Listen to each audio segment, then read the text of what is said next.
Good Vach, good evening. It's just before Hanukkah, and as always, we want to thank Shomri Amuna for hosting us, and we want to thank the Lehman family for sponsoring the series. And here tonight, thank you very much. As you see, tonight is being sponsored by Howard, but I guess he went to Israel. Indeed, the C over here, as you see, it means Howard and Marcia in honor of their birth of their great-granddaughter Orion Chetzi, which is one of those obviously Israeli names.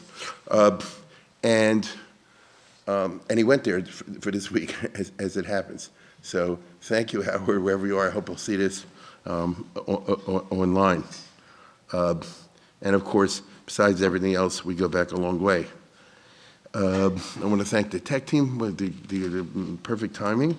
And without any further ado, we'll get down to business. As you know, Hanukkah is around the corner. I know it's a busy time. People are coming in as they do.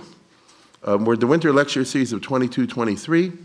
The title of the series, of course, is called Oslo, Immigration, Assassination, the State of Israel and the Jewish People, 1992 to 96.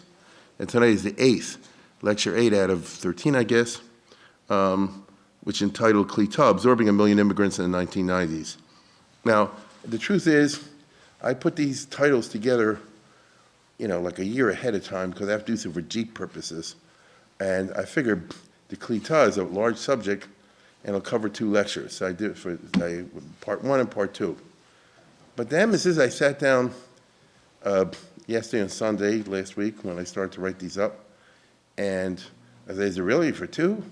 But then I really got wrapped up in an idea and it carried me away, and that is the huge question which has affected Israeli politics at this minute, and that has to do, of course, with the identity or non-identity of the Jews that are coming in, which turned out big. So I end up dedicating tonight's talk just to that. As you can see, the Israel trip is around the corner. It's probably too late for people to join in, but if anybody's interested, I'll see if they can move some chess pieces around. But anyway, that's where I'm going to be going tonight. I was planning to talk tonight about the great wave of Aliyah from the USSR in the 1990s in a straightforward chronological account. But the recent elections and the new government in Israel is highlighting in the news a very important issue as far as the Ruski Aliyah is concerned, and that's the question of who's a Jew.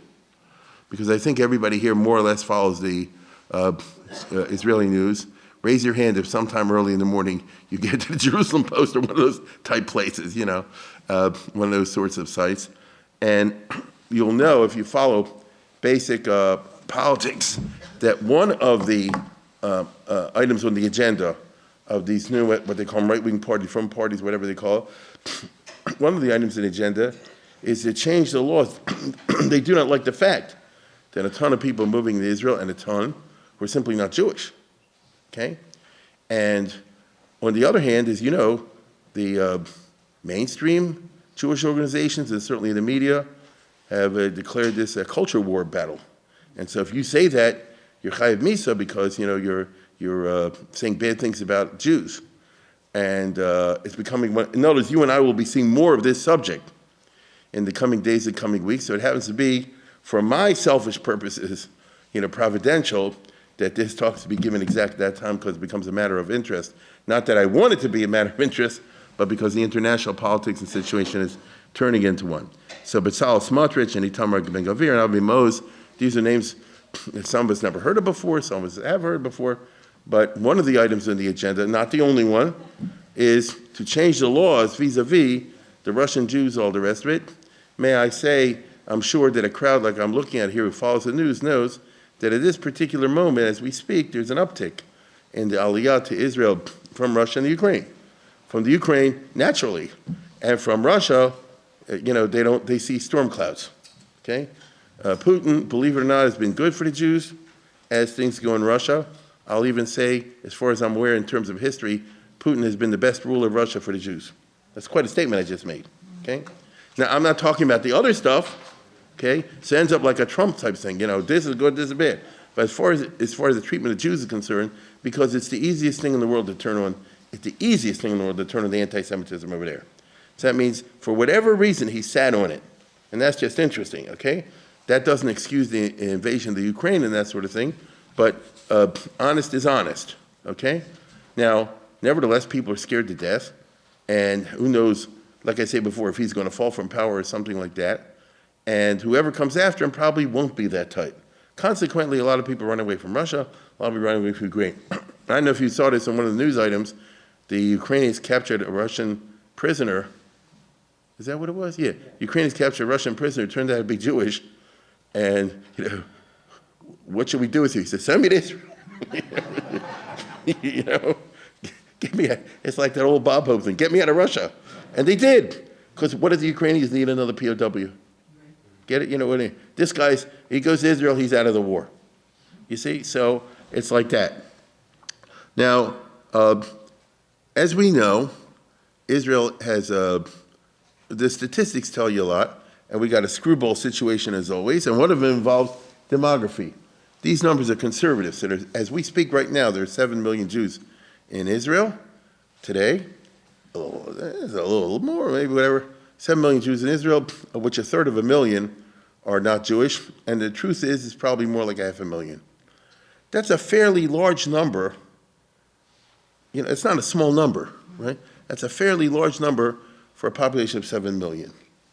So it's not a small issue, and the number's getting bigger every day simply because you have all these people coming from Russia, Ukraine. Mind you, the type of person who's coming Russia, Ukraine very often is someone who maybe they're Jewish, maybe not Jewish, maybe they have one Jewish parent, maybe the Jewish parent is a father and not a mother, etc. So the identity question becomes very tricky.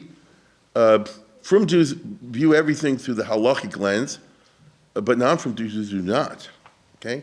Life is more complicated than that. So let's get down to the specifics. That's what I intend to tackle tonight. We start, of course, back in 1950, as you can see over here, with what they call the Chok HaShvut, which means, I don't know why they had to make a law like this, and just doing it, but at that time they were drunk with victory in 1950, and they made a law that I think that anybody who's Jewish, if you want, you become an instant Israeli citizen. Okay? With some basic ideas behind it. Every Jew has the right to come to this country as an oleh.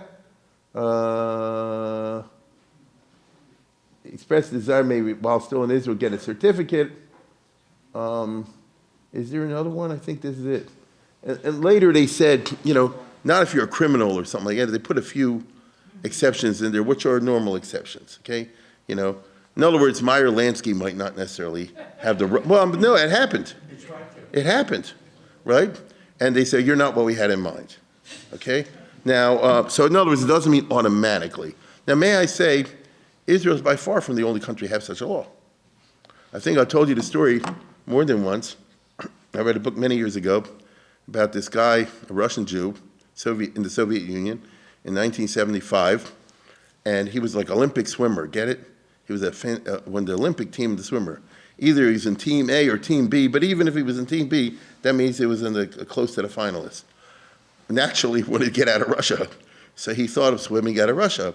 But it turned out they tried to do it in the Black Sea and all that, but the Russians, the Soviets, on purpose, cheated on the map, so you couldn't really tell the right place to go. They did that on purpose. So, he ran into a minefield or something like that, so he couldn't go out and swim to Turkey across the Black Sea. So the end of the story is, the only thing you do is go out of Vladivostok, out of Asia. So he learned to be a fisherman, and this, that, and the other. He's going to move from Moscow all the way out to Vladivostok.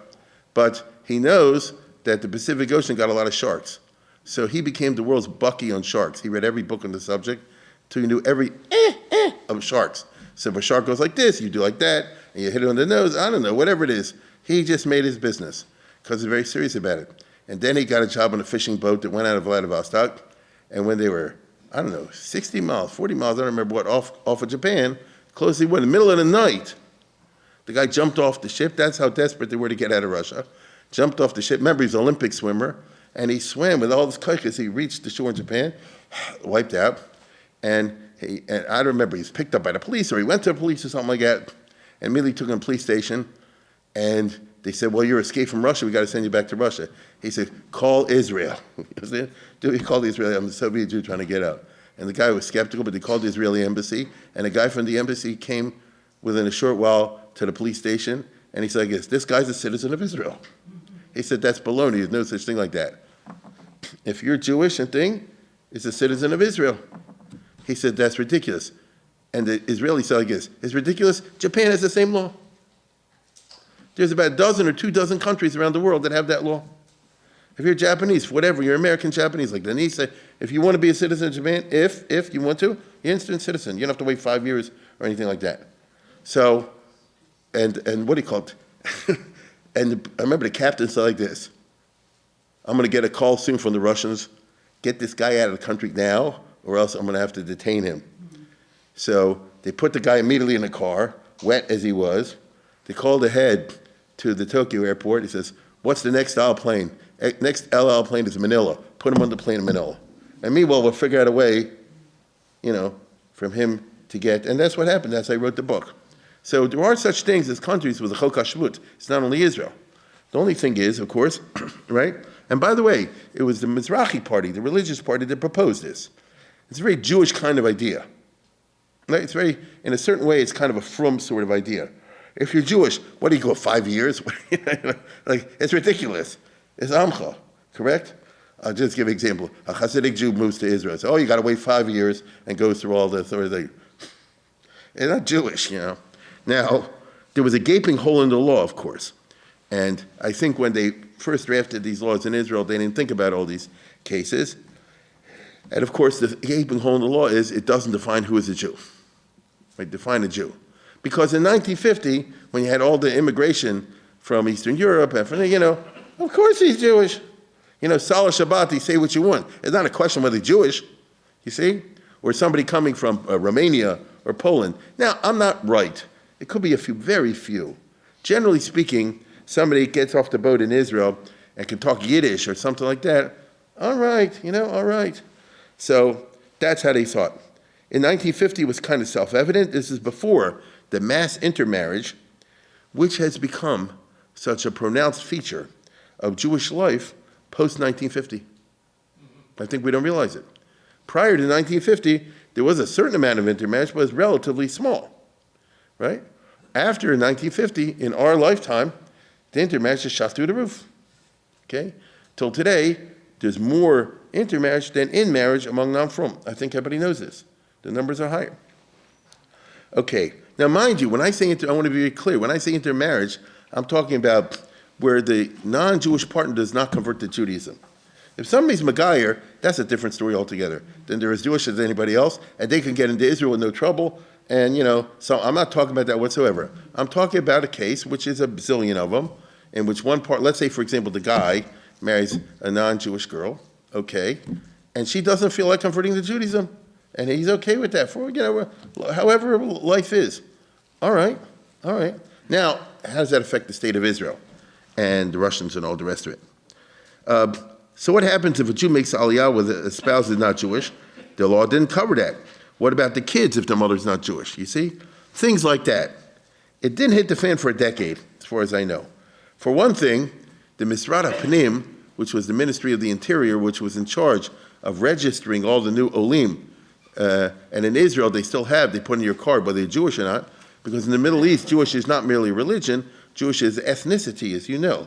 So even though some people call it illiberal, all the rest of it, but in the Teudat Zahut, they have whether you're Jewish or you're not Jewish, okay?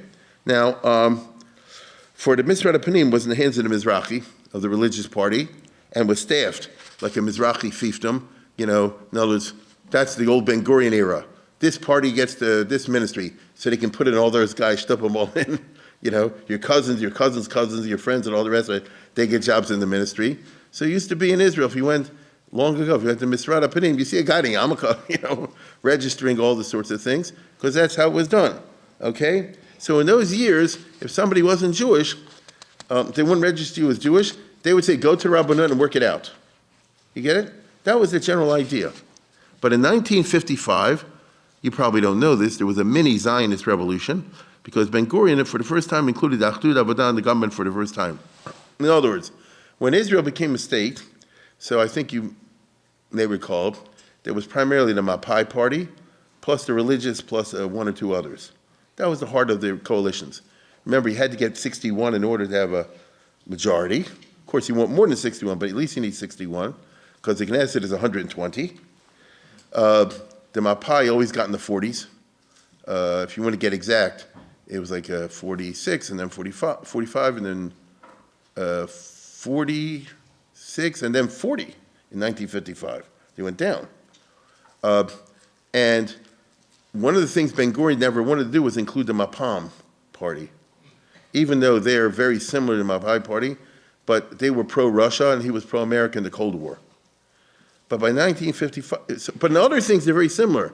They have kibbutzim, they're both socialist Zionists, they had a lot of things in common.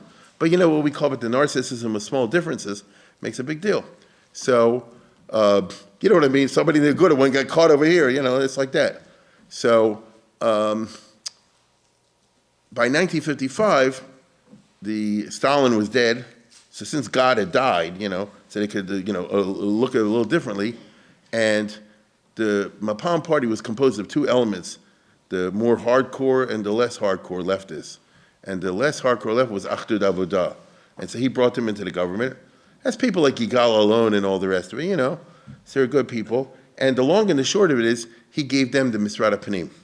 That's the point I'm getting at.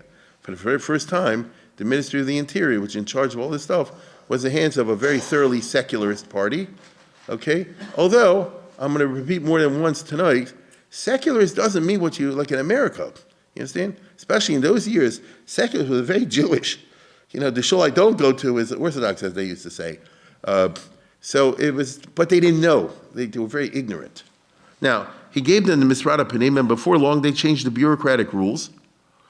Not out of malice, just out of, like that. And said, if you declare you're Jewish or your children, then they'll be registered as Jewish. In other words, they asked the guy, I think his name is Yisrael Bar Yehuda, he says, why'd you make that standard? He said, that's the story of Ruth and Naomi. Right? Your people is my people, your God is my God, you're in. You see? And so, all hell broke loose, as you can imagine. The Mizrahi resigned from the government. This is one of those pips in the 1950s. Ben Gurion, of course, didn't want to be seen as backing down to Orthodox pressure, but he needed the Mizrahi big time because they always gave him docile votes. And he wanted them back in his government, so it was a funny kind of situation. And he really wanted them back, but he didn't want to be machnia to them. And so perhaps you will recall that he said, I'm taking this to a higher level, and he wrote to 50 scholars around the world, right? Orthodox, conservative, reform, and secular. It's collected in a book. I just didn't bother bringing it to me. Who's a Jew? You understand? Say, he had Rabban Kotler over there. He also had Solomon Freoff under Reform. He had everybody in between.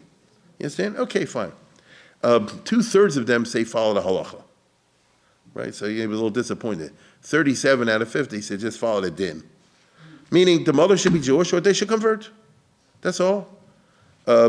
Now, that's not what he wanted to hear, but it's a long story and I'm not going to reprise it. Suffice to say, after a certain amount of time came back, he backed off informally and eventually restored the Misrat HaPanim to the Mizrahi anyway, and that kind of he never said he's wrong, but it made it go away. But then in the 1960s came what they called the Shalit affair, when this naval officer, Commander Shalit, whose wife was a Gentile Scottish atheist, okay? Who, by the way, she was Geddes. Her father made Tel Aviv. It's interesting. No, they were pro-Jewish Scottish family. Okay, Eric Geddes was a famous architect. He designed Tel Aviv. So, so he married her. Both of these people were post-religious in the 1960s. You understand? And he demanded his children be registered as Jews based on what I would call an Achad Ha'am basis, meaning they're Jews by nationality, not Jews by religion. He challenged this kind of quiet consensus, which is you're Jewish if you're Jewish by religion, or stuff like that, even though a lot of these people are not religious. And he said, he's entitled. He said, why should that be? My children feel Jewish. They don't believe in God, so there's no point in converting. It'll be a chucha tlul if we did that. And so let me be Jewish, because, Achad Ha'am espoused the idea that Judaism is not a religion, but it's a nationality. You get it? That's the cultural Zionism. It's a nationality. There's a whole theory behind it, but I won't go into that. But if you feel you're Jewish as a nation, okay? And by the way, she was married to an Israeli officer. She's living in Israel. She speaks Ivrit. She wants her children to live in Israel. I mean, she wasn't a liar. Get it? There was nothing deceptive about any of this. They were challenging the rule. The Supreme Court in Israel said, he's right. based on the law that says anybody who's Jewish, and if they feel Jewish this way, it's okay. The kids were registered as Jewish, and then all hell broke loose. It's one of those fights in the 1960s, okay? Because the religious party, well, you can't do it, and so forth. It was clear at that time, and I'm talking about the 1960s, that a new and clear law had to be legislated. You see, there is such a thing called the Supreme Court. In a proper environment, and this is a hot topic in Israel at this moment, as many of you know, but in a proper environment, the Supreme Court should not be called upon to issue rulings in highly controversial legal questions. They should tell the parliament, you clarify it in the law.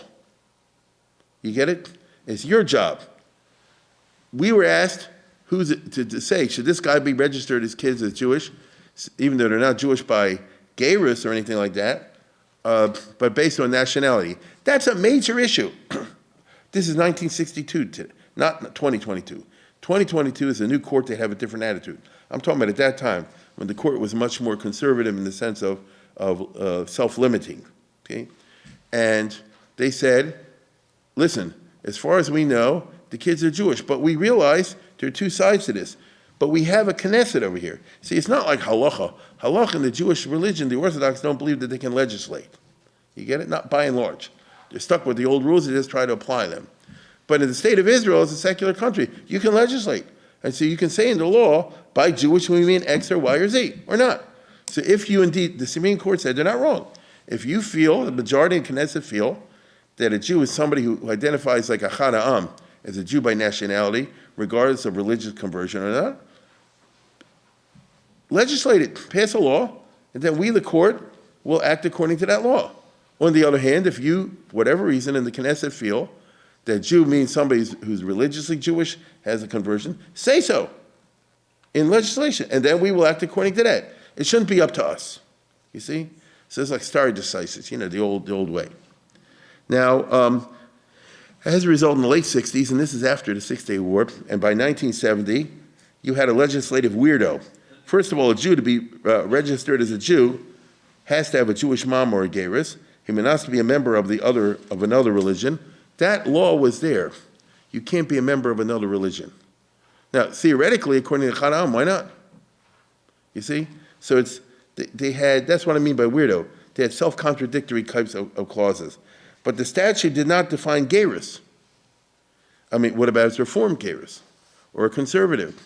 Or nowadays, if you want to, you can get an online gayrus, just press the button. In Florida, there's a rabbi who does that, and probably more than one.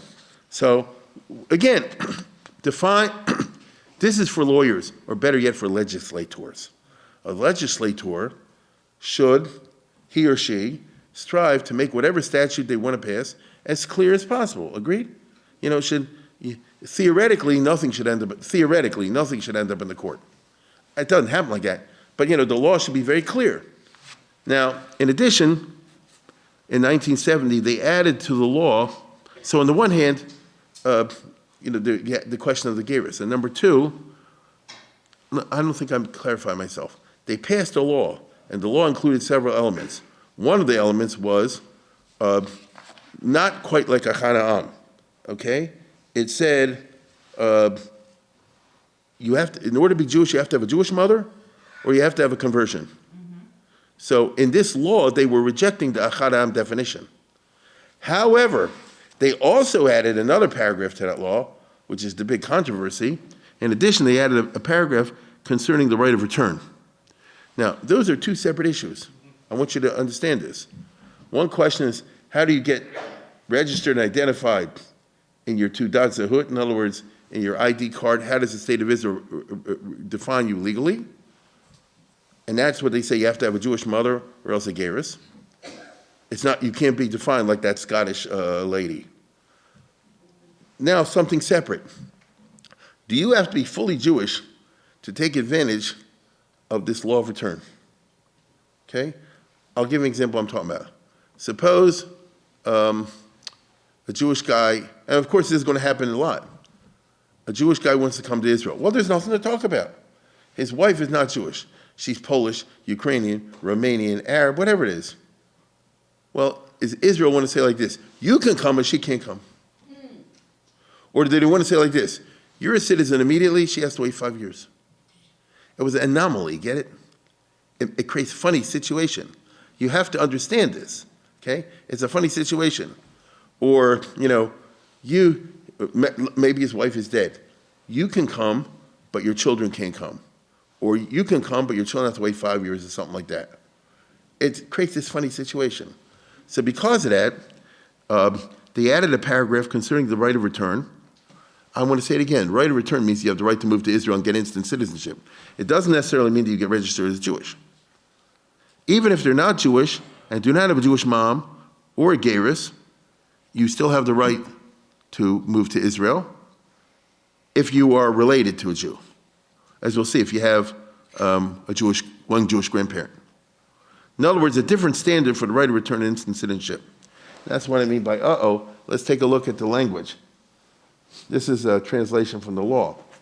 Rights of members of the family, rights of a Jew under this law and under the old 1952 law, as well as, are invested also in a child and a grandchild of a Jew, the spouse of a Jew, the spouse of a child of a Jew, and spouse of a grandchild of a Jew, unless he converted to another religion. Okay? Now let's understand this very clearly, because it's drafted very interestingly. The spouse of a Jew or the child of a Jew. Well, if they're Jewish, there's nothing to talk about. It means they're not Jewish. You get what I'm saying? You tell me these rights are also extended from the guy to his spouse. Well, wait a minute. If she's Jewish, she has as much right as he does. So what they're saying, it's cleverly worded.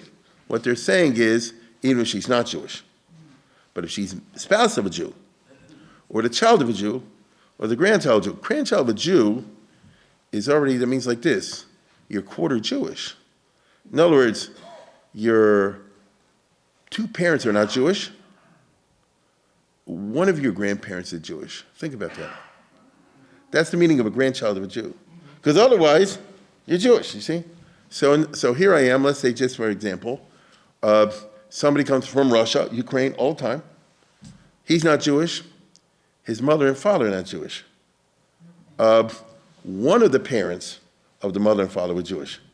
So let's just say, for example, his father, who's not Jewish, had a Jewish father and a non-Jewish mother. There's a lot of that. So I just want you to think about, we're starting to enter the scope of the problem. Let's take, for example, somebody who lived in the Soviet Union, and let's say, for argument's sake, around 1940, whatever, the guy intermarried, married a Russian woman. Happened. The guy I'm talking about, especially when he grew up in the Soviet system of Stalin, not living a Jewish life, right? He's not living a Jewish life. He's living a Russian life. I'm sure he doesn't do, if he remembers Yiddish, he remembers, but nobody else. So he lives a completely Russian life. And he has children, let's say he has 2 children. They're total goyim. I mean, that's how they grow up in Russia, right? I'm married to somebody not Jewish. My children are going to grow up in Soviet schools. They're not Jewish. Okay, they don't feel Jewish. Why should they? They know that they have a Jewish father. I mean, but, for real, they're Soviet citizens. Okay? And now they have children. They eventually get married and have children. You see? And one of those kids wants to make Aliyah. And so under this law, you can do it. Now, wait a minute. This child that I described, usually it's not going to be someone that has any connection with Judaism. So why do you want to make Aliyah? Well, if it's 1990 and the Soviet Union is falling apart, or if you live in Ukraine, it's 2022 and they're getting bombed, or this, that, and the other, you want to go to Israel. After all, Israel, they have running water. The toilet works. It's not a third world country. You see? So under the law, this child that I just talked about, whose only connection with Judaism is one of his parents had one Jewish grandparent. Okay? But they're completely entitled to all the privileges of Jews, even though they may not be registered as Jews once they arrive in Israel. And so you end up having hundreds of thousands of people who are Israeli citizens, and they'll serve in the army and all the rest of it. They're not Jewish, and my point is like this, and they have no interest in becoming Jewish. For whatever reason, life is what it is. They have no interest in becoming Jewish. Now, if you have 10 or 20, it's one thing. If you have 500,000, that's a different thing. Now you understand, perhaps, with a little more clarity, the scope of the problem, which can drive some people in Israel, like Bezalel Smotrich and Itamar Ben-Gvir and all those type of guys and others, to say, no, something has to be done to change this law. Okay? We shouldn't bring in somebody who's, like I say, has one Jewish grandparent back there. I remember a million years ago, before all you were born, when I was a little kid and Nixon was the president, and the height of the détente, so I remember it was 72, 73, and Hendrik Smith wrote a book, What's the Soviet Union, from the New York Times. And during the détente, there was a spate of these books, What's Going On in Russia, Soviet Union. And he was talking about this already at that time, and he said the Soviet joke goes like this, a Soviet Union joke.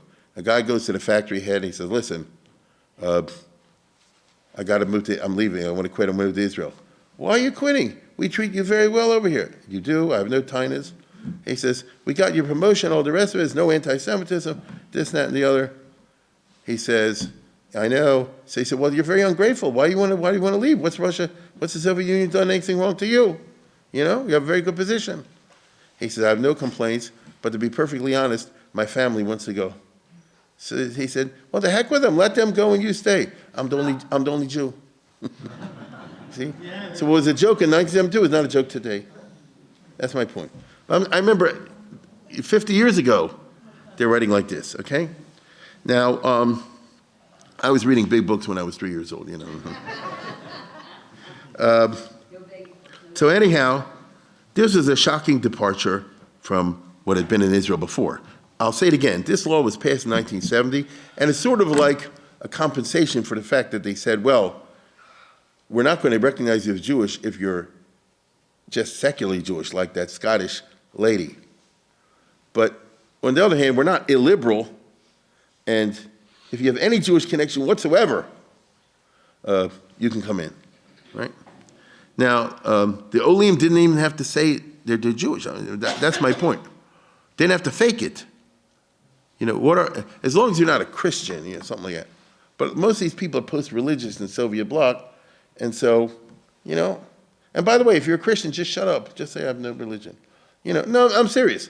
There are a lot of people who are Christians, they just didn't tell it, when they're there. So this is beyond the Chad Ha'am. Okay? Because the Chad Ha'am was talking about somebody who identifies with the Jewish people. You see? Maybe they didn't want to go through a religious ceremony, but that Scottish lady regarded herself as Israeli. You follow? She just didn't believe in God. She didn't want to go through some fake ceremony. But she identified as Jewish. These people I'm talking about right now are not identifying as Jewish. They're identifying as people who have a Jewish relative, which is not the same thing. Why did the Knesset do this? So, it's hard to go back to those years. One famous opinion is, right then and there was going on the Polish Aliyah from Gomulka. If you remember, is a typical European story. Most of the Jews in Poland were killed, but about 150,000 survived, maybe 250,000, something like that, out of 3.25 million, And some went away to Israel, but believe it or not, in the new communist Poland, there were Polish Jews who wanted to stay, and they did well in that system because they actually were loyal to communists more than to Poland, And so even though Poland was under the communists, but there were a lot of Jews who were members of the elite in the 50s and 60s. People don't know that. The Poles know it, The number 2 guy in the Polish government had a brother who was in the Knesset, Berman. You understand? Yaakov Berman. So it's like that. So after the Six-Day War, because of internal Polish communist politics, so faction A tried to knock out faction B, and one of the things that happened was they said, you're all a bunch of Jews or Zionists. And the long and the short of it is the Polish regime said to all these hardcore Polish Zionists, Polish communists, who believed in communism, shalom. And so they all left and went to Israel because it was the country that would take them in.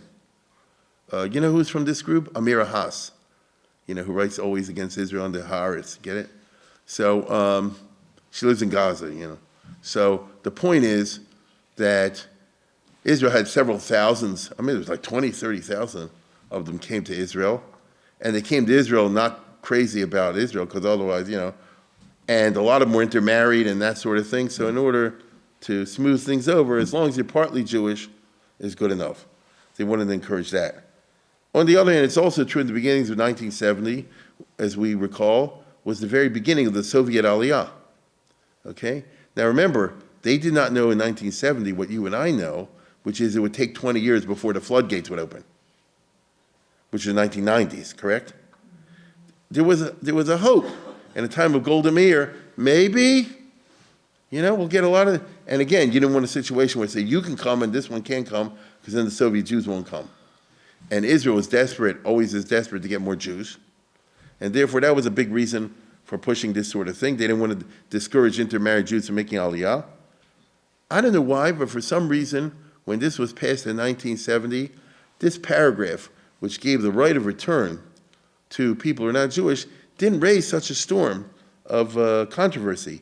You know what raised the storm of controversy? The first paragraph, right? The Frum people concentrated their criticism because the law said, if you're old enough, you'll remember this, that a Jew is defined as someone with a Jewish mother who had gerus. No, giur kahalacha. Remember that? Has to be gerus according to halacha. Can't be gerus according to Donald Duck, right? Because you will find a rabbi here and there, or Rebbetzin in Florida or wherever in Reno, who'll give you a Donald Duck conversion. In America, for money you get honey, right? So the Lubavitcher Rebbe, if you recall, and many others say, it's got to be giur kahalacha. I remember I was a kid, used to see it in the paper all the time. You have to see giur kahalacha, blah, blah, blah. So I understand that point, but I think the main paragraph kind of got in under the radar, which is you're allowing in people who are full race Jewish. You see, the Frum are very ideological, sometimes stupidly so. That's who we are. So, ideologically speaking, to say you're Jewish without a gerus, that's like violating halachic matters. To say we're giving somebody the right of return, but it doesn't touch on halacha. So from the very narrow-minded perspective of the Frum, they didn't make a big deal out of that. I don't know. They never did succeed in getting giur kahalacha, okay? Because that would antagonize American Jewry. Even when Menachem Begin visited the Lubavitcher Rebbe, and the Lubavitcher Rebbe said, you make giur kahalacha, and Begin said, I guess, I'll try, but listen, can't do it against the whole American. Say, what are you going to say? Because giur kahalacha means like this, we're not going to recognize Reform and Conservative, which is what they're doing right now, as you know. So he said, I can't do it. And believe me, Menachem Begin, in principle, agreed with that. You understand? He agreed with the idea it should be halacha conversion. But, the political facts of life didn't permit this to happen, he thought. Myself, and I've always wondered why I carried on so much giur kahalacha. Suppose you have lawyers here. Suppose they passed a law, giur kahalacha. What would happen then? The conservatives say, we got halacha. And the Reform, I'm sure, would say, look, we'll make a mikvah, and we'll make a this, and the other is according to halacha. You understand? So what they really wanted to say was like this, giur according to Orthodox halacha. But the next round would be like this, who's Orthodox, You call Avi Weiss, We split it endlessly, you understand? But this is how it goes. But to be perfectly honest, you'll be surprised at what I'm going to say. There are those who hold that you don't have to be makabel mitzvahs according to convert. This is Rabbi Uziel. This is a Freehoff, the Reform rabbi, who has all about it. There are some opinions. Rabbi Uziel was the chief rabbi of Israel. And putting away all the side issues, according to him, if somebody wants to convert under certain circumstances, they want to identify the Jewish people, all the rest of it, you're in. So the Reform are going to say, okay, we pass like Uziel. You understand? And he's not the only Rav. I mean, you could build a case, you see? So anyway, my point all this is, and incidentally, the conservative would definitely say to follow halacha, especially in 1970. So you see the role of the Israeli Supreme Court in all of this, right? That its rulings and its urgings to the Knesset what to change the laws and back and forth, they play a major role. Now, I'm talking about so far the Supreme Court prior to 1970. In the good old days, before Aharon Barak became the head of the Supreme Court in Israel, it was bad enough. The court was not activist. So every time an issue came up with reform, conversions, etc., the court would beg the Knesset to clarify the statute. Just like in American history, you have before John Marshall and after. So a court, especially Supreme Court, as we know, which is precisely what's being argued at this very moment, Israeli politics. It could be that this week, or the next 2 weeks, they're going to change the law in Israel because of what I'm about to say. Not because of what I'm about to say, because of the issue I'm about to raise.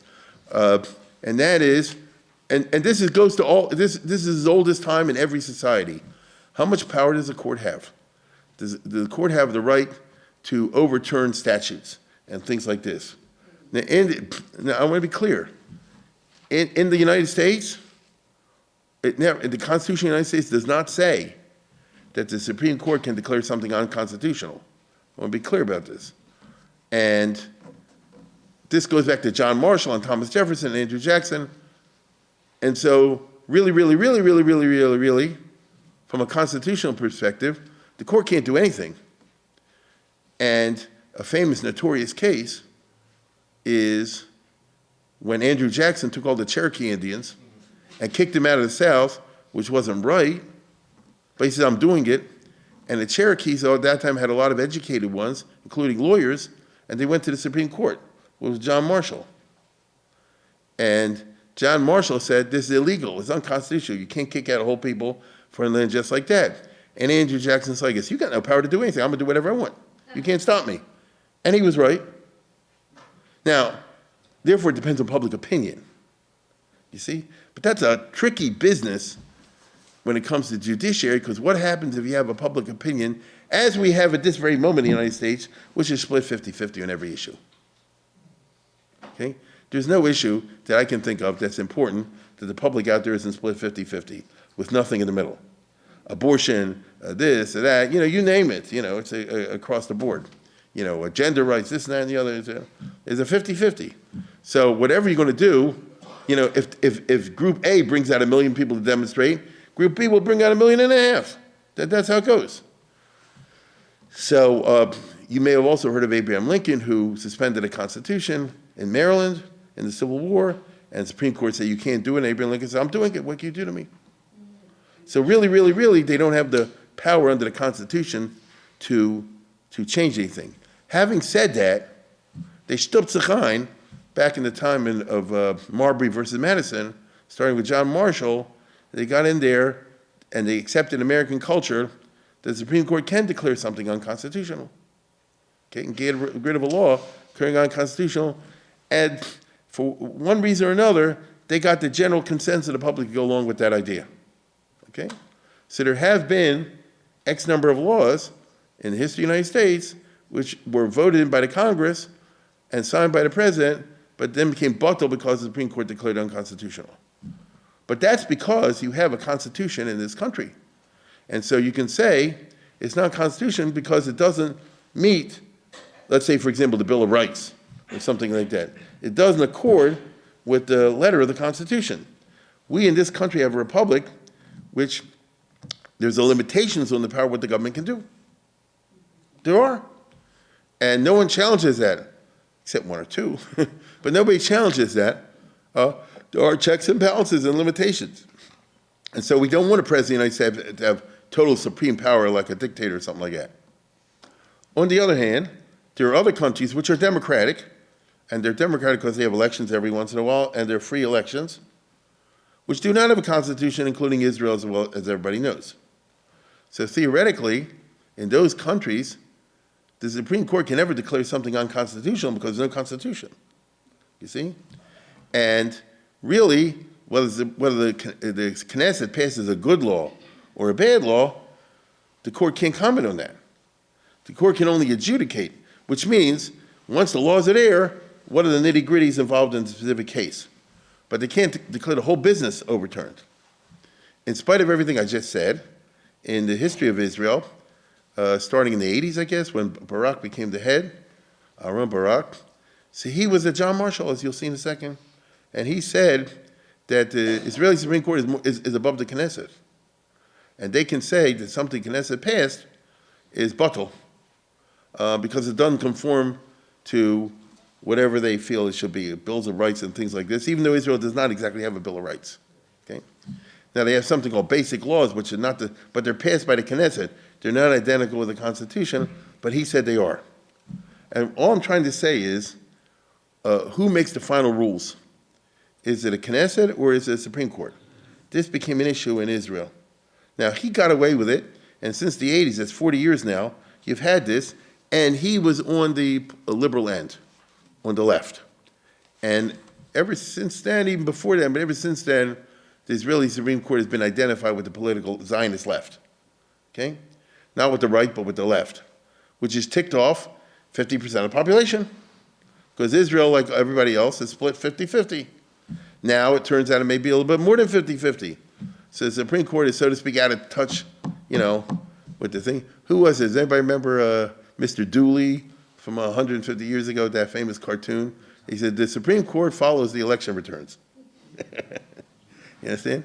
But not in Israel. So now you're seeing the blowback of that in the current politics that's going on, because they want to pass a law, I think this week, or maybe next week, if you follow the news, which says what I just told you, that we in the Knesset are passing a law, the Supreme Court does not have the right to declare something we say unconstitutional. Okay? If we are the people's representatives, we are elected, another 4 years or 3 years we'll have another election. If they don't like us, they can throw us out and put in their people. That is the voice of democracy. The counter-argument is, democracy is not just counting of noses. Democracy involves certain values, okay? It's a tricky gray area. It's a tricky gray area.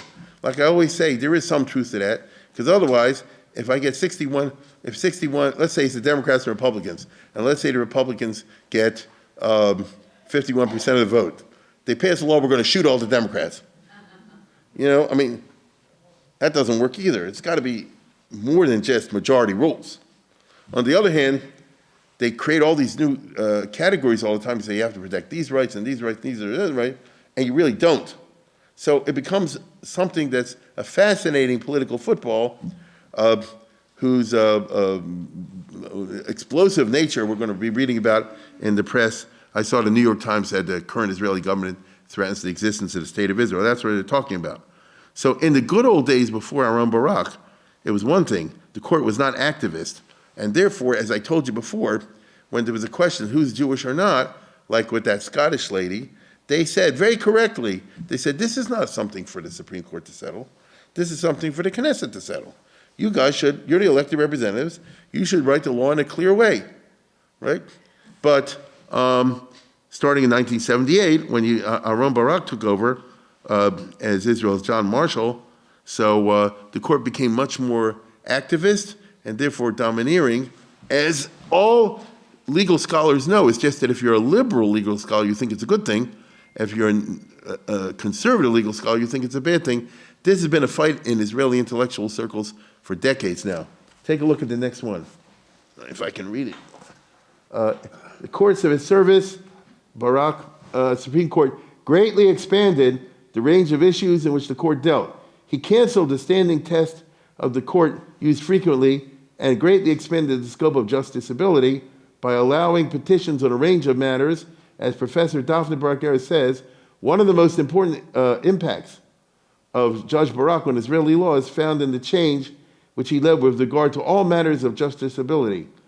Judge Barak was the instigator and leader of the outlook which regards the traditional doctrine of justiciability as inappropriately and unnecessarily limiting the matters which the court deals with. Under the leadership of Barak, the Supreme Court significantly increased the range of fields in which it's willing to intervene, and so on and so forth. You can read the next paragraph yourself if you want. My neck hurts. The point is, it became much more activist, and then it becomes a question that's very interesting. Let me put it this way. Who decided in this country called the United States of America there should be civil rights on the one hand, there should be gay marriage on the other hand? Not the Congress of the United States.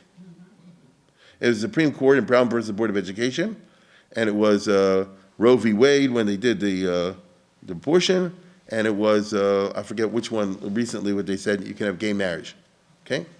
In other words, the Supreme Court poskin that the Constitution of the United States indicates that these things are permitted. So those who are opposed to that matter, which they say it's not the Supreme Court to do, it's for the Congress to do.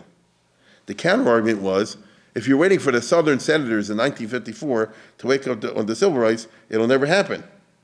You see? The counter to that is, it's called democracy. The counter to that is, well, you don't have free voting in the South. Back and forth. You get it?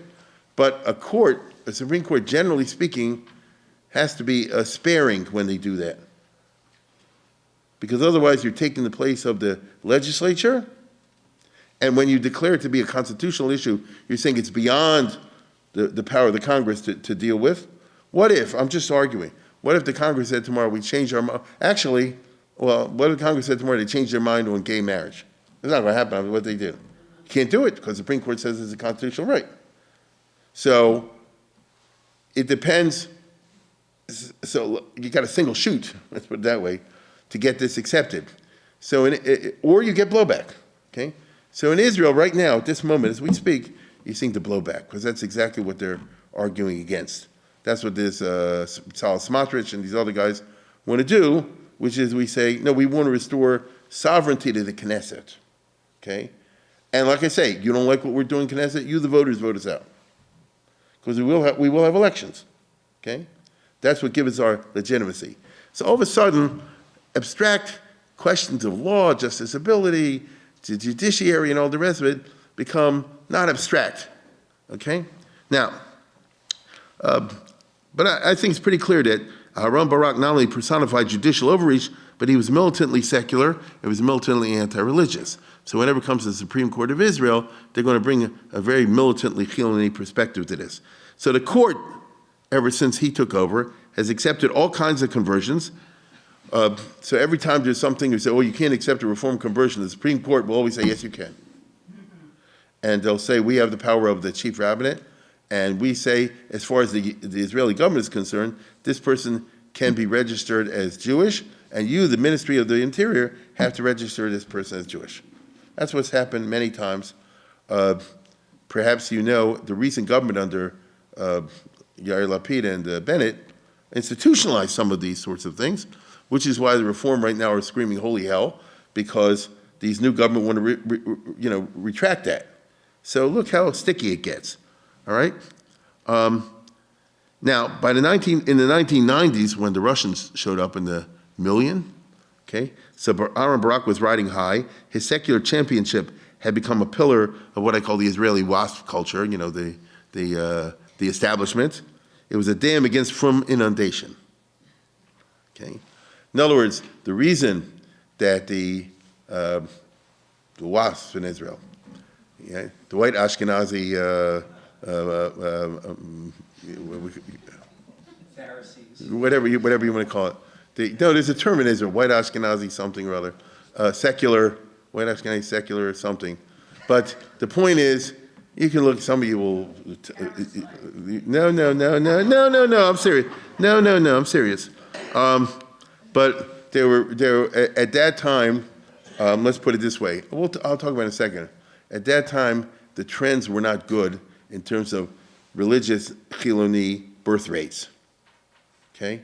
And so if things stay as they are, they're going to become too many of them, too few of us, which is a result of lifestyle. Here they have one kid, here they have 10, So is going too many Sephardim, too many Haredim, too many this, too many that, So, here comes a whole bunch of Russians.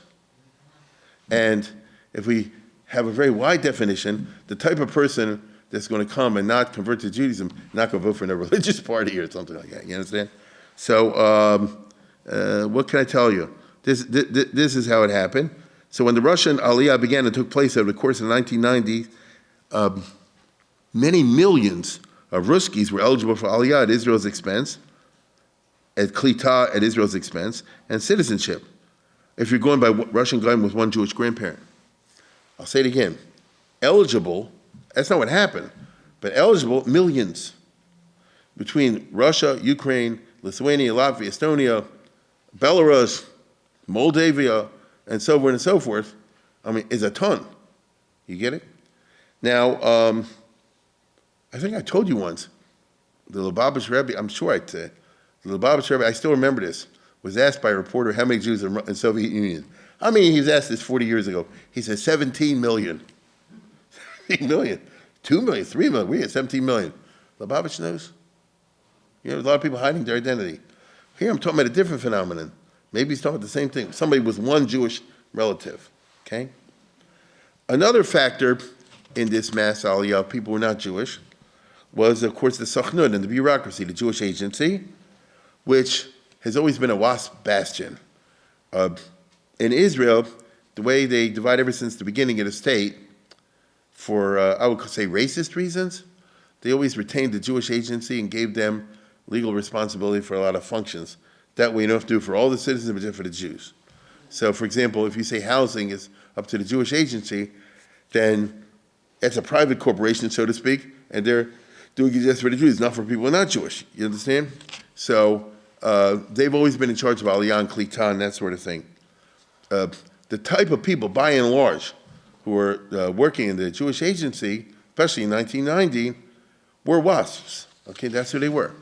Now, as I said before, by the time you get to 1990, as we have seen in this series, the WASPs see Israel descending into the Eidot HaMizrach plus Haredim, as reflected in the Likud victories in the election since 1977. Given demographic trends, the future is bleak.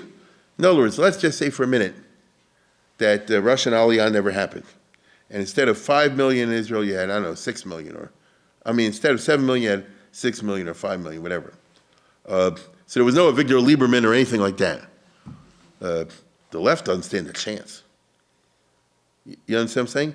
From the Israelis already, from the Sfardim, from the Likudnik Stamazai, from the Haredim, from the Kippas Ruga, it's a right-wing situation. You understand? It's a right-wing situation. And they weren't wrong in seeing it that way. The only possible thing that could counter it is either if you have a mass aliyah from the United States of America of modern non-from Jews, not happening, or Russia, happening. Okay? Happening. So I think, let's put it this way. You know and I know, if you're, let's go to the next one. If you're in the Marriotts or something like that, they have 1 kid, 2 kids at the most. That's the Western lifestyle. Okay? You can be as ideological as you want, but demography is demography. Okay? So let's put it this way. If the Frum takeover Israel would be the ultimate perversion of the Zionist idea. I think it's true. Meaning, they wanted to set up, Ben-Gurion, these guys, didn't want to set up a state to be run by Sal Shabbat. That's how they see it. You understand? That's how the WASP see it. They wanted Ben-Gurion, Moshe Sharett, Golda Meir, WASP, white, Ashkenazi, secular, something, right? So I'm just saying, we created the state and these guys are taking it over. I'm trying to show you the psychology. I'm not saying right or wrong, I'm trying to the mentality of the bureaucrats who were in charge of the Aliyah process. To the WASPs, Israel cannot survive if it becomes Levantinized. If they become like any other Middle Eastern state, they'll become corrupt, they'll become second-rate, they won't have a scientific edge, there won't be any startup nation, there won't be the type of thing we talked about last week where Israel's a cutting edge in the technology, and then we'll go under, you see? So it's racist, it's not racist, it's what it is, okay? Remember, the original Zionist movement envisioned an Ashkenazi dominated state. Nobody foresaw the Holocaust and its democratic consequences on the projected Jewish state. You get what I'm saying? According to Ben-Gurion, he probably saw, I guess, why didn't he kill the Sephardim? Why did he kill all the Ashkenazim? We got nobody left. Now we have to bring in all the Sephardim. That's how these guys thought. They would never say it, but that's how they thought. The wrong kind of Jew, you see? The right kind got killed by Hitler. We had millions of people in Poland and Russia. They all got killed. This was Theodor Herzl's hope. This was Chaim Weizmann's hope. And then Hitler, destroyed it in an act of fate. So in their clumsy way, you and I know, the Ben-Gurion WASPs tried to westernize the Eidot HaMizrach, but in such a condescending way, involving much hypocritical exploitation, which bred and still breeds bitter hatred among the descendants of the Eidot HaMizrach. As one of the basic features of Israeli political culture is that the Sephardim have not forgiven. When we came to this country, you treated us like this, and you treated my grandfather like that, and you separated the family, and you took off the relagion, and you did this, that, and the other. They won't get past it. That's why they vote for Menachem Begin, as you know. And that's why they vote for Bibi and all these other type of people. You see? And the left keeps saying like this, that was yesterday. Forget about it. No, I don't want to forget about it. You say forget it. It's good for you for me to forget. I don't want to forget about it. You understand? So then in addition to all this, so what I'm trying to say is like this. Without the Russians coming in, including all these people not Jewish, this farm is just getting bigger. The Ashkenazim not getting bigger. The secular. And then, having touched on the problem of the Haredim, that's in addition to that, okay? Which is even worse because the Haredim have a principled rejection of Zionism and even a principled rejection of the legitimacy of the state of Israel. They still do, okay? Understand this well, don't fool yourselves. At the level of ideology, they say, listen, we live here, this and the other, that's one thing. But really, Israel has no right to exist, so to speak. Because it's not a frum state, and it wasn't founded by Gedolim, I don't know, whatever the argument is, which the Sephardim have never felt that way. Okay? They've never felt that way. But I don't have to tell you, in the Haredim, there's a very strong principled stance of principled anti-Zionism, which they see as a secular sort of thing. So these guys are getting bigger and bigger. What's going to happen? Okay? The Haredim, too, were growing demographically, although not like the Sephardim. It's just small numbers. I mean, I know they're bigger today, but if you know the numbers, it's not like as big as the Sephardim is going to grow bigger. But the cultural influence of the Haredim was spilling over in the 1990s and infecting the Eidah Mizrach. That's how the WASPs view the Shas party. You get what I'm saying? Instead of making these more moderate, these guys that make these people more radical. That's what they see the Shas as. Shas, after all, for the WASPs, is a potential monster because they could get a lot of votes. I remember 20 years ago, Avad Yossi got 20 votes one time. Okay? It could be 20 votes in the Knesset. It could even be more, potentially. This scared the heck out of these white, Ashkenazi, whatever. So that is why I'm surprised that David hasn't figured out what the term is. What is it? Is that what it is? Secular progressive. Maybe that's it. White Ashkenazi secular progressive. That could work. Okay, that could work. That is why, starting in 1948, hoping against hope, Ben-Gurion and the WASPs pushed for, agitated for, argued for, and even prayed for a large aliyah either from the USA or the USSR. I mean, anybody remembers anything Ben-Gurion used to say, come to America all the time and say, you're all bad, you should move to Israel, don't listen to your parents, all the rest. Nobody listened to him. Nobody listened to him. Well, wait a minute. Let's go to the next one. How many Jews from America? Since 48. Wow. So is that a big number or a small number? You see what I'm saying? That's the total. I'm just saying, that's the total. And by the way, that includes your brother, your brother-in-law, and all that sort of thing. They ain't listening just because Ben-Gurion banging the table. You understand? To the constant frustration of Ben-Gurion and company over the years, he thought if he pushes Aliyah, young American Jews will come to a Mapai state. To Sal Shabbat, you have to register to get a house and all the rest of it. It didn't happen. Instead, from the point of view of the WASPs, the country filled up with the wrong kind of Jews. They thought wrong, and they voted wrong. That was the worst. Okay, remember, it's all the moving. Now, when Soviet Jewry, the other group, began to come in a trickle, after 67, you know that. So it was still during the Mapai years. It was the Eshkol. These are the right kind of Jews because they're white, they're Ashkenazic, they're secular, progressive. Let's coming from Russia. Let's go to 3 out of 4 ain't bad. You know what I mean, right? And in other words, they were confident, right or wrong, they were confident they'll vote with the left. You see, I don't know if that's actually true, but they'll vote with the left. That's what they thought. But there weren't many of them. I'll say it again. You know it took until 1990, okay? Weren't many of them. From the point of view of the WASPs, the game was queered with the Jackson Amendment, which closed down the ideal Nixon-Kissinger deal of 72-73. I spoke about it in the past. If you look at it very closely, there was a moment during the height of Nixon in Moscow business where the Brezhnev and the others were willing to say, if we'll get the SALT II treaty and the most favored nation status and all that kind of stuff, we'll let in, this is Brezhnev, he said, we'll let in 40, 50, 60,000 Jews out a year, and they can fly straight to Israel. Now, Golda Meir was, but she couldn't do it because the American Jews and Henry Jackson like this, no, we have to insist on full rights for the Soviet Jews. There should be no penalty payments, free, you couldn't go against Scoop Jackson. You see, Israel couldn't come out be seen as being opposed to the liberal agenda. And so, from the point of view, although we could have had 50,000 a year in the 70s. And by the way, it wouldn't have been like it turned out that they took them to Austria and then 3/4 went to America. They would fly to Tel Aviv. That deal was there. So it didn't happen, okay? Now, so the Soviet Aliyah in the 1970s, 80s, the Aliyah to Israel never hit big numbers because most of them went to Chutz La'aretz, I think we noticed, which was a big Chil Hashem, okay? And even bigger Chilul HaTzionut, because here, we remember this, right? Let's put it this way. How many came to Baltimore?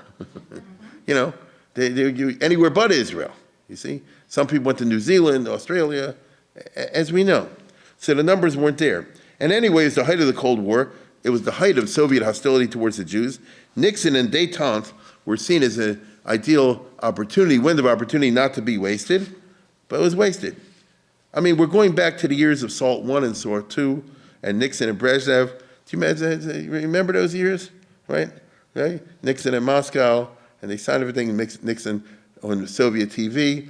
For 5 minutes, the Russians were willing to open the iceberg. And from the Jewish point of view, halavai, let them lay out. Now, Soviet Jewry was heavily assimilated and intermarried in those years, especially in the Russian areas. That's what happened, especially after the war.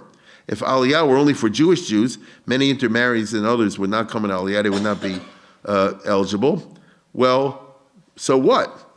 1970, when the law was passed, was also the beginning of the Holocaust culture, when the West finally started to confront the Holocaust. I've spoken about this in the past. And one of the basic things we know from the Holocaust is Hitler counted as Jewish not only if you're halachically Jewish. Right? Hitler counted you as Jewish even if you're not halachically Jewish. He counted full Jews, half Jews, and quarter Jews. So if you had one Jewish grandparent, so the argument goes like this. Is Jewish enough for Hitler to kill you, but not Jewish enough to go to Israel? Now you have to be very halachic, like that, to say it's two separate things. It was in the air, in the culture, to say we're going with the Nuremberg definition of Jewish. You understand? At least formally, there are, by the way, there were half Jews and quarter Jews that served in the German army. As there are books on this.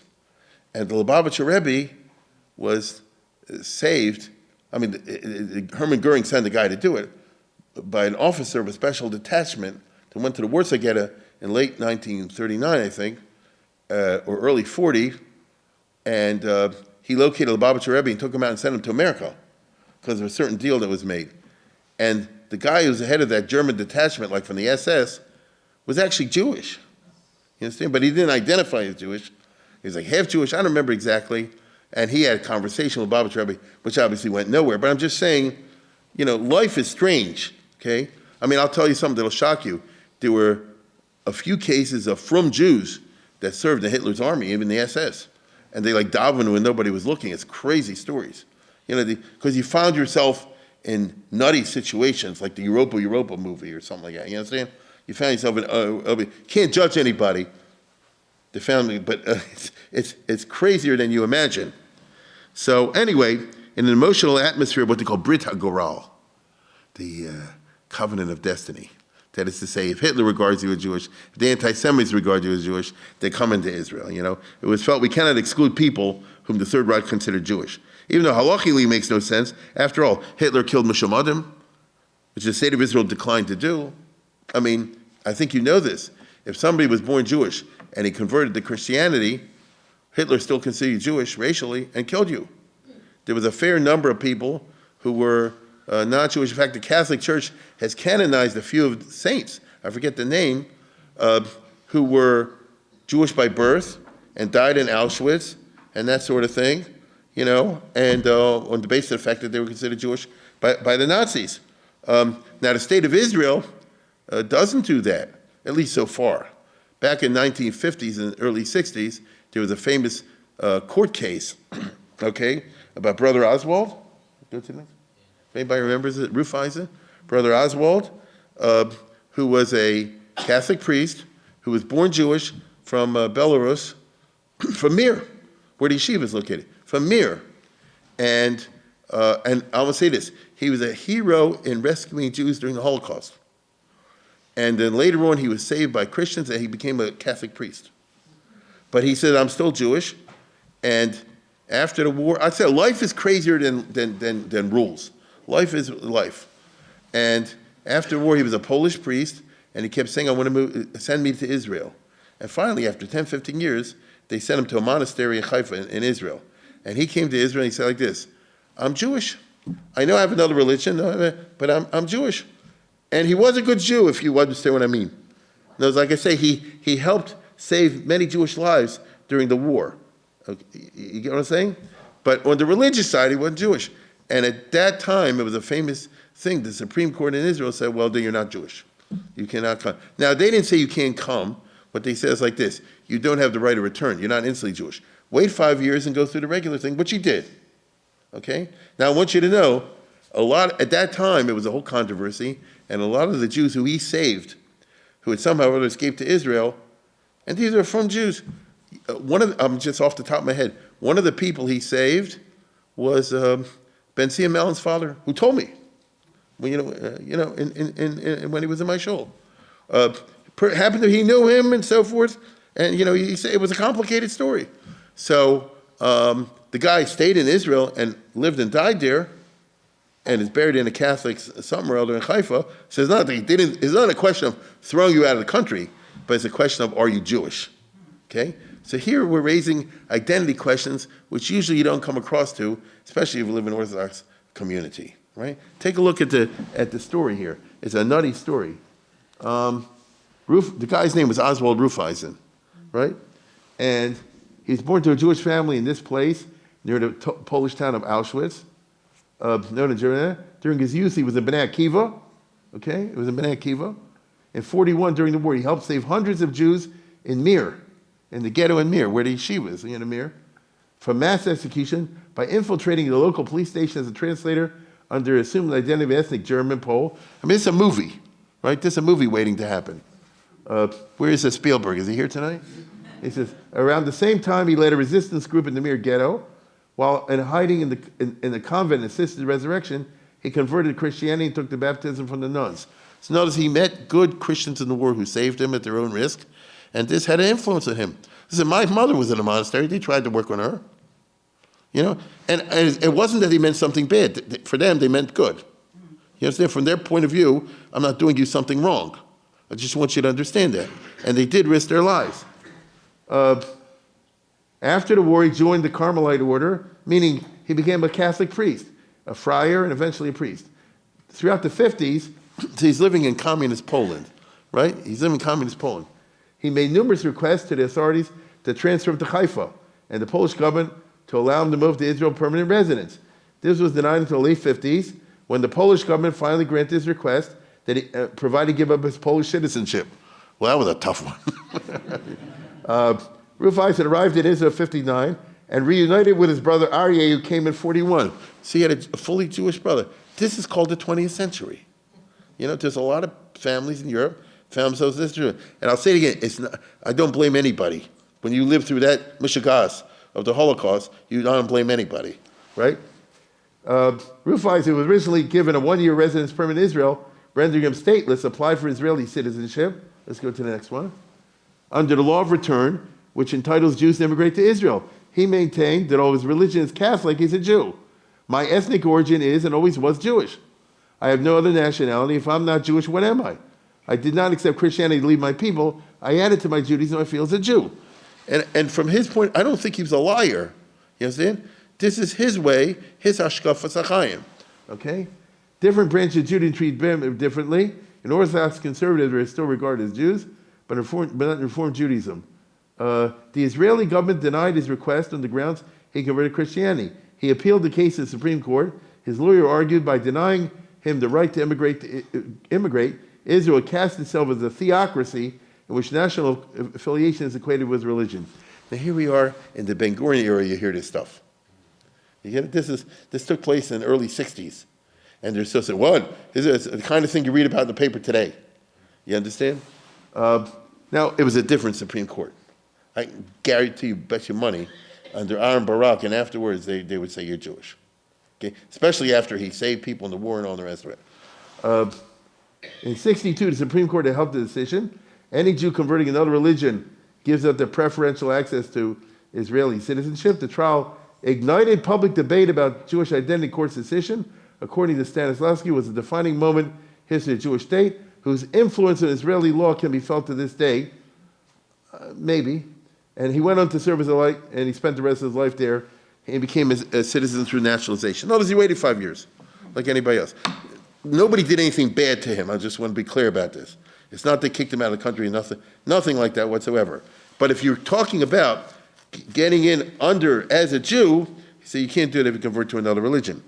Now, as I said before, that was the Supreme Court at that time, in Agranat and all those guys, not today. What was the Frum response to the 1970 law and the non-Jews being admitted under the law of return?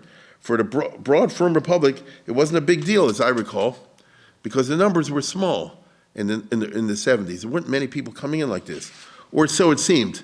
Instead, as I pointed out before, attention of all the religious politics was on the Mihu Yehudi, on the first half of the law, which said that you're Jewish if you have a gerus, but doesn't define the gerus, which involved the question of the Teudat Zehut and not the Chok HaShvut. For the Rabbanut and the Kippas Ruga world, the religious Zionists, the halachic question of converting, and mind you, the Aguda, the Haredim were not part of the government, so they can just sit by and talk. The ones who actually had responsibility for handling the wave of Soviet Aliyah in the 70s and 80s was what we called the Rabbanut, the religious Zionists, the Mizrahi, okay? The halachic questions of converting the immigrants to Judaism was the subject of many halachic discussions, okay? I remember this because I used to go, I recall the yellow books. These are the heavy hitters. There's a wonderful article in this book. Is one of my favorite writers, Sheila Raphael, who died young, and he was the son of Yitzhak Raphael. He was the grandson of Rabbi Maimon, who was the founder of the Mizrahi Party, and he was an unusually talented person, and he was able to dance at both chasnas, as they say. He was tight with all the Aguda Gedolim and all tight with the Mizrahi Gedolim. A very unusual person, and he's an excellent writer. And I remember that in the early 70s, they used to give these yellow books, Kinus Artzi L'Tor Shaval Peh, if anybody knows what I'm talking about. They used to have, Ben Gurion started in 1958, the Bible contest. You understand? Because they want to know, what can you do for Israel's 10th anniversary? And nobody could come up with a good idea. And actually, Chaim Herzog's wife thought it up. He said, have a Chidon Tanakh. But they meant like Ben Gurion. In other words, just the Tanakh without any Mefarshim. You get it? You know, what was the name of Yecheskel's wife? You know, something like that. The Tanakh without the Mefarshim. And Rabbi Maimon, who was very good friends with Ben Gurion, but they argued over everything all the time, so he said, what is it, Torah Shabbat is garnished, you know? And Ben Gurion said, baloney. So he made in the Mosad Rav Kook, once a year, a Kinus Artzi L'Torah Shabbat Peh, what's called the yellow books. And they would get all these people together, and they would speak on, I guess you would say, usually halachic topics, lamdish topics, for a broad audience. You know, so I was there once or twice. There's a mixed audience of all types in the big hall of the Mosad Rav Kook in Yerushalayim, and they would get all the heavy hitters from what I call the Rabbanut world. You know, Vadia Yosef was there, and the chief rabbis of Israel used to go there, and this, and that, and the other. Very interesting. I discovered it when I was young at the Hebrew college. These are the yellow books, you understand? Then I got some of them. And the best writer of all of them, in my opinion, was this guy. And he has an excellent article or two on the problem of the Soviet Aliyah in terms of the Jewish identity. You get it? In other words, here you are in the 1970s, when it's all starting. L'she'elat zehutam v'giram shalolim mibrita motzot. The question of the identity and the possible conversion of the new immigrants from the Soviet Union. Obviously, it means what I'm talking about, the ones who are not Jewish. And he's a very, very fine writer. This always is a funny story in my family because my wife, this guy died young, around 50. He had cancer. And he had a shul in the Kiryat Moshe, if you know where that is. It's a very, very nice religious Zionist shul. There's a big plaque there and everything. And my wife once went to Israel, I don't know when, around 1990, something like that. And she said, "Oh, what should I get you? I'll get you a safe or something." I said, "Karen, don't even bother. You have no idea what I'm interested in. I'm not the regular type of guy," and so on and so forth. Well, that just got her angry, So she went to the Mosarov cook. She told me the story. She went to the Mosarov cook over there, and she said, "Let me talk to the head guy." He says, "I want something my husband." He said like this, "Describe your husband to me." So she did. I wasn't there. And he said, "He's going to want this book." So she brought back and she said, "You're going to want this book." I said, "Baloney." Perfect. It was, because they collected after he died, they collected all of his articles in one book. You understand? And he has a very brilliant analysis of what are the halachic options out there, really, the real halachic options in terms of converting these people, which in the 70s was not million, but was already starting to toad up. And then in these kind of issues, you can't be a journalist and you take them on and call names, all the rest of it. This requires real Talmidei Chachamim. You understand what I'm saying? This requires the real thing. Like Rab Zevin was on it. This is Rabbi Unterman, the chief rabbi of Israel, when he visited Baltimore, Maryland a long time ago. That's Rabbi Ruderman. And who's this Rabbi Oberstein? That's right, it's Rabbi David Kronglass, before he had the beard. So in other words, these are big halacha experts. You understand? Not just, Maggid Shir and Yeshiva. And then the question becomes like this: what is the traffic bear? In other words, can you be Megayer somebody in those circumstances or not those circumstances? You really have to know your stuff. You can't just be a critic on the side and say, this is right and this is wrong, you can't do this, you can't do that. You got to know their stuff. So I would say the best minds in the Rabbanut were working real hard on all this. Some were more lenient and some were less so. So if you go, Rabbi Druckman, right, who's sick right now, he's a big name in the Kippas Ruga world. And he was the leader of ones that say you have to be lenient and just convert them. And then you have Rabbi Sherman, who's also from the Kippas Ruga world, but he was closer to the Lubavitch Rebbe and all that sort of thing. These are big people. I just want you to know they big halachic experts. And he said all your conversions are puzzle, because they're all done wrong. Right? They're all done wrong. And I'm talking about those as a mass delegitimization of thousands of conversions. So even in the Rabbanut, you had these, arguments. And I want to say both of these people are principled. Right? And those, I don't want to reduce this to the level of politics. Both of these people are principled. And so it got to be a hot item. I would say that the main Gedolim and so forth were less lenient. You get it? No, it's because they don't like this idea of saying, yeah, I'm Jewish and all, like we call in Baltimore, I don't want to say, a so-and-so conversion, because they're not going to keep anything, you see? So when you get to the names like Shlomo Zalman Auerbach and Rabbi Yoshev and the Steipler and the Lubavitcher, they say, this is not the right way. They want, if somebody wants to be Megayer, you have to keep it. You understand? Now, if somebody is Russian, they say they're going to keep, that's a different story then, 100%. So what do you do with all these people who say, I don't believe in God, nothing, I don't want to go through any phony conversion? I don't believe in this stuff. So what do you do? The Supreme Court in Israel in the 90s backed Rabbi Druckman, which is no surprise. So, there was a whole big case 25 years ago, and nobody remembers it. In Israel, that, he wanted to get him fired for criticizing him, and the Supreme Court, I'm talking about the Bagatz, the secular Supreme Court, knocked the whole thing down. It was a mess. This all happened in the 80s, and then, of course, came the flood of the Ruskies in the 90s, including hundreds of thousands of Gentiles with one Jewish grandparent as per law, and that created a new reality. Everything I talked about until now, the numbers were small, you see? And so you can debate it. Now comes a wave. I'll say it again, hundreds of thousands.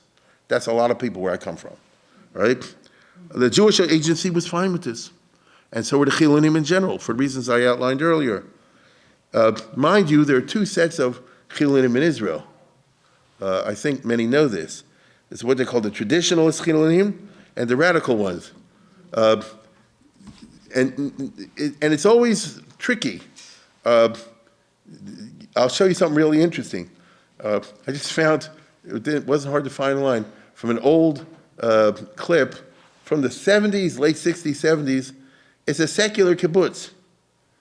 And they're all singing, "V'taher libeinu, v'taher libeinu, li'avtecha be'emet," which is a religious song. Look at this.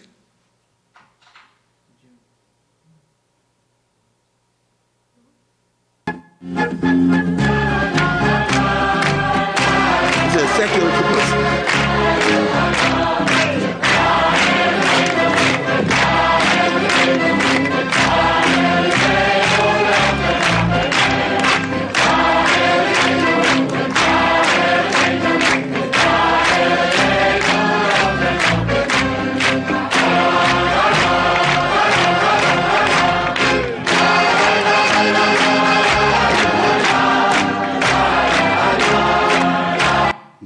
You get the idea. And by the way, I couldn't show you the first half because it was like a girl sort of like in a bikini or something like that.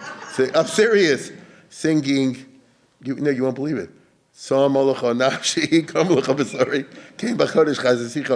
Well, this is my point. You can't box people necessarily, right? So when we say the Chilunim in Israel, there's this, there's that, and there's that. There's all types. I just want to be clear about it. That's correct, yeah, that's right. So there's a lot of traditionalism, or there used to be a lot of traditionalism out there, and I think there still is. The second group, the radicals, are quite the opposite. According to them, Judaism is the problem. It needs to be changed. It needs to be reimagined or restructured. Judaism is the problem for the state of Israel. The bureaucrats mainly came from the second group. So the influx of people who are now Jewish, who if they Israelize or Jewify, will not do so in a traditionalist manner. So what? So what? In other words, the WASP figured the non-Jews would assimilate to the Israeli identity. They would identify eventually with an Israeli Jewish identity, even if it would not be a halachically Jewish identity. And they see it as something positive, because there are people in Israel that won't be bound by all this religious kind of stuff, and they'll be on our team, as it were, and they'll identify with it, because we too don't identify with religion. It may be an accident of birth that we're Jewish by birth, but in terms of our hashkafa, we identify, as I say, with a secular identity. As a voting bloc, the Ruskies would certainly not vote for the religious parties, and that was good for the WASP, and this has been a constant in Israeli politics for 30 years. That's Lieberman, okay? They're not voting for the religious parties. I don't blame them from their point of view. So who would they vote for? It was hoped that they would vote for labor and the left, and that did happen in 1992. That is how Rabin got into power. But as I showed you, the terrorism and the failure of the government to suppress the terrorism soured the Russians on the liberal peace process, because the Russians, it turned out, are not inherently liberal. You understand? Just because you come from Russia doesn't mean you follow Haaretz, okay? It doesn't mean that. On the other hand, they didn't like the Likud kissing up to religious parties, who regard many Ruskies as non-Jews, and that's why you get the Avigdor Lieberman effect, okay? Which is, he formed a party, as you know, and a big one, which is basically the Russian Jews, Soviet Jews, who don't want the religious guys in power, because they're delegitimizing a lot of their own. Now, by the way, his wife is religious. It's interesting. Yeah, you look at her, what do you call it? He's married to a girl from Moldova. He's from Moldova. He's not Russian, he's Moldova. But he's a Soviet, you know me. And his wife is religious, and he has a daughter who's religious, and two sons that are not religious, and they all get along. You understand? They all get along. I mean, it's interesting. She's Shomer with, that's an interesting situation I just described. But his point is like this. It's my business. I'm asking you, and we make it work. He's not anti-religious in that sense, but he doesn't like the politics and the domineering business on the other hand, which I can understand. Now, I'll talk about more next week maybe. As you know, the Russians blocked Bibi. It was Lieberman, therefore, that is responsible for the last 5 elections. Am I right or am I wrong?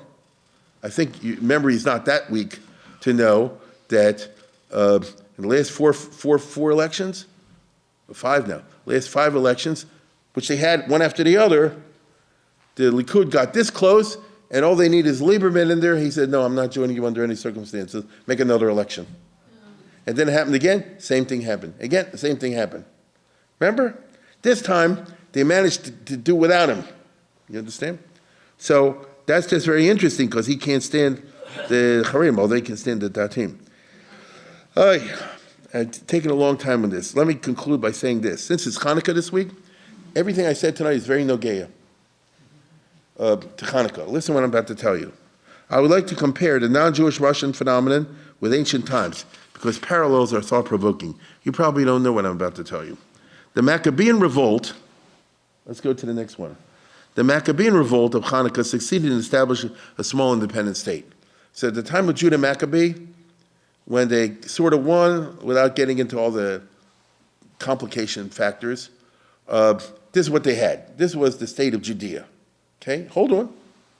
And then, under his brother, it expanded. See how it expanded? Go back to the first one and then the second one again. First is that. Okay? So he added a lot of territory.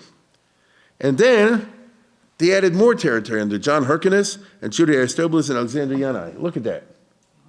So by the time they finished, look how big was the Maccabean state.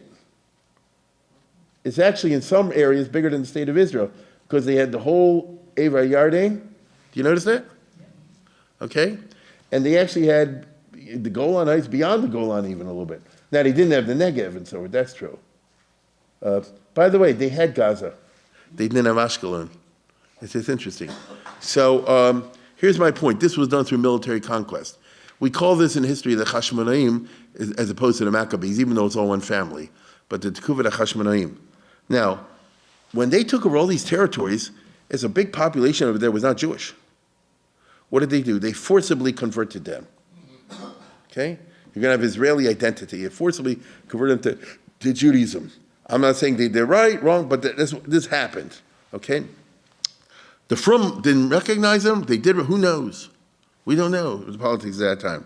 We do know that you can tell from the Hasmonean period that certain laws pop up which seem to reflect the fact they have like 2 classes of Jews, A and B, and they call Am Haaretz, get it? The Am Haaretz, usually from these recently converted peoples. You can't trust them in Trumas and Maestris. John Hyrcanus is the one who's supposed to start Demai. It reflects this kind of business. Now, I'm talking about something that's unique in Jewish history. This happened any other time, but it didn't happen in the Hasmonean period. Now, what was the result of all this? Herod. Skipping all the details, this is how Hortus became the king of the Jews. The Romans put him in because he said, I'm Jewish. The Herod was an Edomite whose family had been forcibly converted, but that means I'm Israeli citizen. I have full rights as anybody else, and if you play your cards right, which he did with Caesar and Mark Antony and so forth, and Octavian, he became the head of the Jews, and he was like the Stalin of the Jews. He killed the Jews, he wrecked us, he messed us over, and so forth. He basically raped the Jewish people, and he got away with it because whenever you go to Israel, I have these fights all the time with the tour guides. I'm expecting to have it in 2 or 3 weeks. They're going to say, oh, this is built by Herod the Great. Herod the Great, he built all these buildings, but he killed everybody, and he destroyed the Jewish identity, and he brought in a ton of Goyim. That's where the Palestinians come from, and he wrecked the whole country. By the time it's over, they couldn't get out of it, and basically destroyed everything. Okay, he died shortly before the year 4 or something like that, and that began the whole downslide to the Churban. So you see from the Hanukkah story and its aftermath that forcible conversions and insincere conversions are not good in the long run. So on the one hand, Israel faces this problem that you got a huge number of people here. It's not good if they stay not Jewish. There was even a group of Nazis, if you remember, found in Petach Tikva a couple years ago. Does anybody recall that? These Ukrainian kids who identify as Nazis, and they're not Jewish halachically, and they're connected with Nazi thing around there. They had swastikas and stuff like that. That's the extreme case. I'm just saying, you have a large portion of the population that's not Jewish. Who knows under what circumstances can pop up, and they'll identify with a whole position which is very opposed to the Jewish position, you see, which happened in the time of Herod and the others. On the other hand, if you could possibly convert them, let's put it this way. I'm just making this up, theoretically. Suppose you could go and send, a whole bunch of Lubavitch Shluchim, and they can mamish change the way they think, and they want to become from Jews. All right, but what are the chances of that? What are the chances of that? It's on that note that I say it's late, and I wish you good night.